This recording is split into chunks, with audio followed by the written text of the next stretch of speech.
All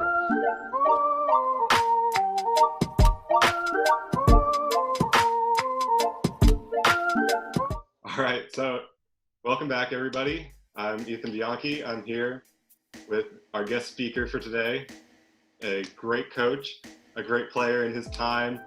I'm here with the women's basketball coach, Jeff Owen. Happy to be here. First off, Coach, how are you? How is your family during COVID? I know it's a strange time. I actually got COVID. Oh, you did? Actually, early July. Wow. How are you doing now? But I just had a sore throat for a couple of days and shook it off, and that was it. And just Good. home. But yeah, we actually got it. Wow. But weird. Yeah, it wasn't that bad. We all survived, and everybody's good now. So that was probably early July 1st or 2nd, around there. That's good to hear. And you're still feeling good now? Now, That's it. All right. First question. So McClatchy's coming off another highly successful season. You finished 26-5, but this isn't anything new for a team that you were state champions in 2016. You regularly win the Metro League. What do you think is the driving force behind your team's success? Oh, I would say that, players first. You need good players. And then we have good parent support. And we have a great AD in Rob Feickert. He keeps all the coaches in line, make sure we follow all the rules. Because he wasn't there, I'll probably cut corners, and yeah, he keeps us in line. But those three things, the players, the AD and the parents. We have great parent support. No matter what year, it seems like every year we have great parent support. What in particular do the parents do for you that just helps drive the team? Help get the players there on time for practice, make sure they're there. It's up to the players there to be on time, but I'm sure the parents, push them to be on time. Fundraising opportunities to be there. Support for the kids, support for the program, raising money, for the different tournaments that we go to and attend. Just things like that. And the more money we can raise, the more we can do for the kids, like we get them shooting shirts, warm-ups, things like that. So it plays a big part for us. Touching a little deeper on that, your team was undefeated at home during the regular season. What can you say about the atmosphere of playing at Tahara Court, both as a coach and as a former player back during your days? Well, back in my day, it seemed like there was a little bit more student support back in the ancient days when I played. Probably because there was less things to do. I mean, people were more on the computers, more on their phones, and just more things to do now. Less things to do back then. But when it comes playoff time, the Legion comes out in full support, the students, and it's the best high school environment that I can think of that I ever went to. We went to other schools during playoffs, and they don't have nearly the crowd that we do. And the Legion jumping up and down, and it was crazy. It made the atmosphere a lot more fun for the girls and for the coaches, staff, everybody. Hopefully, the whole community. We enjoyed it. Do you think this energy helps you go the extra mile and pull out those close games during the playoffs? No doubt. Oh yeah, the crowd keeps us, especially with playoff runs. The crowd helps out a lot. The Legion going crazy with their chant, and she's a freshman. And come up. One of the years, the opposing teams were getting announced, and they turned around and faced the back and pretend like they're all reading a newspaper and not watching the court as the opponent's getting introduced. And they're pretty original in some of the things that they do. That's a good one. Speaking on energy, what can you say about the dynamic between the different women's basketball coaches? Because there's a lot of you, and I mean, watching a game, it's like Coach K will be super loud and be yelling, and you'll be kind of more calm and like sitting back, but I know you're like totally intense and into it. So what can you say about the different styles that you all bring? It kind of makes it, it kind of balances everybody out. We had different coaches. We had like Tori Hironaka. When I first took over the girls program, she helped balance us out because we didn't want all males on on the staff. Carlos Vicente is a great person. He does all the things in the background for us that everybody doesn't see, and he's a tremendous support for our team. Tori helped with the girls on their individual skills and just helped keep me and Kay calm, and kind of neutralized everybody and kind of made it a good environment to play for. And this last year, my wife, Julie, helped out to be the female on the bench, and she also is a calming force. Yeah. And like a motherly type for the girls, who I think need some of that. Well, and I was going to ask about that. So obviously you just said your wife coached at McClatchy. You had children that played at McClatchy. What is it like for you playing at this school and then coming back and having your family now be a part of this program? Oh, okay, yes, yeah. Trisha played and Troy played back in the day. Yeah, coached both of them. Coached Trish with Coach Tahara, who was, he's a legend here around here. And then I coached my son, which is a little bit difficult. I thought I would enjoy it, but it was a little bit more difficult than I thought. So that it took a strain on our relationship a little bit, but we got better, and we get along fine now. Did you find it harder to like coach your son than to coach other players? Yes, yeah, more, and yeah, it was a trying experience back in the day, but yeah, it was, but it was fun. I mean, if I had to do it again, I would rather coach my son. That's good. Enjoy it. So you spoke a little bit about Harvey Tahara. Do you consider him to be a mentor figure to you? And just what was it like coaching with him over the years? Definitely, because he asked me to coach back in 2004, 2004. And then, because I didn't want to get into coaching. I just, when I played, I played. Then after I played, people asked me to coach. I go, heck, no, I don't want to coach. I want to make money. I can't make any money being a high school coach. And I didn't want to do it. And but I found that passion that we're talking about earlier. Mm-hmm. And Coach Tahara is a great mentor. He's the one that first got me into coaching when he asked me to come aboard to be his assistant back in the early 2000s. Obviously, talking about a mentor, I still use his defensive principles of what he taught me because he was my coach on McClatchy. Yeah, and I was just gonna ask about that. Like, so obviously he left before I came in, before my class came in. But like, what made him such a great coach for you? Like, because I never actually got to see him coach in person. A great teacher, and so you have to be not only a great communicator, but he was tough. I mean, you didn't cross him. Yeah. I mean, he said when, and so he just had the team's total attention, and we just like, okay, we followed whatever he told us, we did. I mean, we just believed in him. And you got to have that belief in the coach, because if the players don't believe in the coach, what do you have? Do you try to emulate that like mentality with your players, like the toughness, but also the teacher aspect? Yeah, oh, definitely try to do that. But when I first started coaching till now, 180. I used to be like old school, just run them into the ground. But now, if my old players came back to watch me coach now, it was like, what happened? It's really soft. Yeah, it was softer. That was softer, just a different approach. So obviously you were a McClatchy alumni, so I think that can explain you coming back, but a lot of your other coaches came from other coaching jobs. I know Coach K coached at Brookside Christian for a few years. What brought you all together at McClatchy? Like, what was the choice for McClatchy? I know we brought Coach K. I think he just left Brookside, and we ran into him at a basketball tournament. Then Coach Jess at Kunasaki and I said, hey, why don't you, we're like, hey, why don't you come to McClatchy to coach?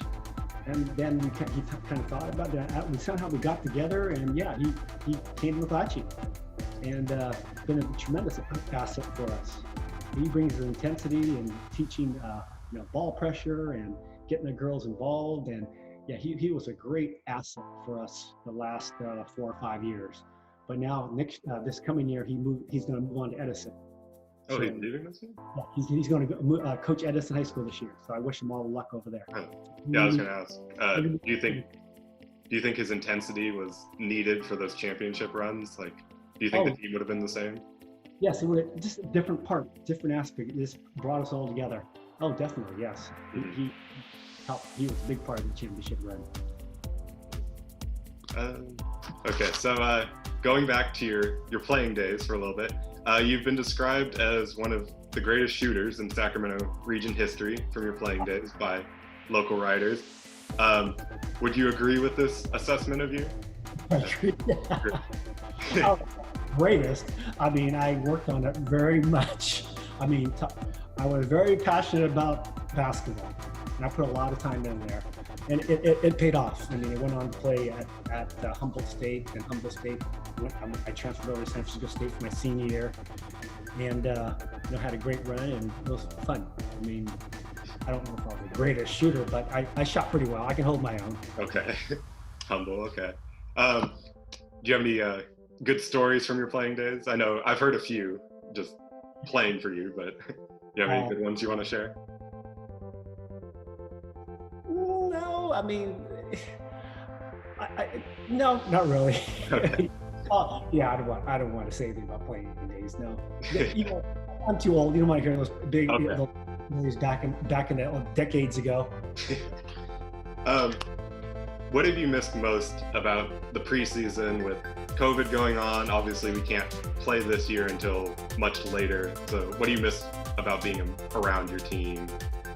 Oh, that's what I miss. Being around the team, being around you guys, being around the girls. I miss that, teaching and getting involved and getting ready and trying to prepare the boys and girls. I mean, that's what I miss. I don't miss the basketball per se, but I miss the kids. Seeing them every day and trying to, develop relationships with them and, develop some bonds and teach them about basketball. What was it like for you last season? You started working more closely with the men's program with my team. What was that like for you, shifting over from the women's team a little bit to work with us more and just balancing that? What was that like? I enjoy it. That was fun, helping the guys out, helping Coach Anton. I didn't help as much last year, but this year I told him I would help him, and it was great being with the guys. It's a different type of coaching because it's assistant. I like that a lot better because there's not as much pressure there. I mean, I can just teach and don't worry about it, and then that's it. And, you don't have to worry about being the face of the program. I loved it. I loved helping out the guys. I'm looking forward to next year if I can. Yeah. What are your hopes for both the women's and the men's program heading into this year? The hopes. It kind of changed because when I first started coaching, your ego, you want to win championship. Yeah. Championship. Okay, we got to win. And now, high school, I mean, of course I want to win, but that's not really the bottom line anymore for me. Because that used to be almost the bottom line, win. I got to turn this program around, we got to win. But now I guess I'm older and hopefully wiser that if I focus on winning and our goal is to win a championship, I'll be a sad person most of the time because only one team will be happy at the end of the year, right? Yeah. If I focus on that, I'll be a sad person just about every year, except that one year we won the state championship. So I look forward to building the relationships again with the kids, and if I can teach them a little about basketball along the way, that's fine. And so I think my goal has changed as I got older. I don't focus as much on winning because if you do everything right, winning will come, but that's not the end all for me now. I don't know if that's good or bad. Other coaches probably say, "What the heck are you talking about?" Or other parents say, "We want to win." bottom line for me is not the winning. It's close, but not the bottom goal. Do you try to raise your players to be both good people and good hoopers on the court? Oh yeah, that's probably one of my roles as a coach. You know, when I first started coaching, I didn't realize that was my goal. I didn't realize that was on my role, right? I just focus on winning, basketball games. But now, as I got old, get the kids on time. Call me if you're going to be late.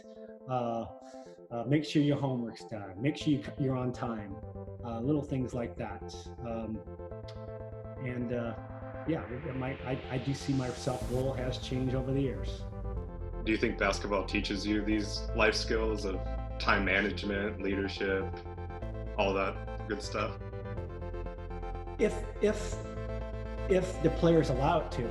I mean, if you allow it to, it will teach you. But if you're just focused on winning and yourself, and then, it won't teach you that. But no, if you become part of the team, work with each other, sports is a big part. It does teach you life skills, how to work with each other, how you're gonna lead, different types of leadership, right?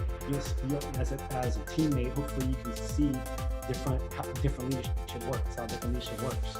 So I believe wholeheartedly that to teach you life skills. Just a few more questions. What are your thoughts on the new CIF scheduling? So they're looking at making it in the spring, playing basketball a little bit later in the year. What are your thoughts on that? I guess I'm thankful that they're giving us an opportunity to play. I mean, I can complain and say, but complaining is not going to do anything, right? I mean, I'm just thankful they allow us to play. Hopefully, we end up playing, but you still never know at this point. I guess it's still up in the air. Disease is going to determine everything, right? Because if we don't find a vaccine or find a cure, how can we play? If schools aren't open by then, how can we play?